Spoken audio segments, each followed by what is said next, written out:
तुमचं जे प्रेम आहे ना हा. ते दिसू राहिले फुटफुटून. अगं मग हे बरेच दिवसापासून चालू आहे, तुला का कळत नाहीये? हा, तू गेली होती चांगली माहेर, कशाला झक मारायला यायचं परत इकडं? नीट बोला, हा, शब्द नीट वापरायचे.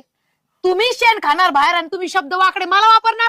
मी वापरायला पाहिजे तुमच्यावर का तुम्ही माझ्यावर? अगं मी तुला म्हणतोय ना, माझं तुझ्यावर प्रेम नाहीये, मला तुझ्या बरोबर संसार नाही करायचा आहे. तुझा माझं राजनंदीवर प्रेम हे खुल्लम खुल्लं सांगू राहिलं, त्याच्यात कुठं आलं शेण खाणं?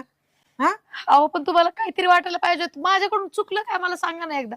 माझ्याकडून चुकी काय झाली? अख्खा संसार मी उचलला, तुम्ही दारू पेले, तुमची दारू सोडवण्याचा प्रयत्न केला, तुमचा मार खाल्ला, सगळं घरदारचं काम केलं. काय नाही केलं मी? मला सांगा ना, केलं काय नाही मी? हे बघ, चुकलंय काय माझं? तू जे काही केलंय ना ते करायचंच नव्हतं तुझ्या बरोबर लग्न, पण माझ्या बापाने तुझ्या बापा बरोबर लावलं ना, बोलले ना एकमेकांसंग, माझी पोरगी घ्या पत्रा, तुझ्या बापाने असे असे हे तुम्ही करून. मुलाची जात होती, काही सांगायचं होतं, नव्हतं करायचं. आज माझं आयुष्य बरबाद नसतं झालं. बस.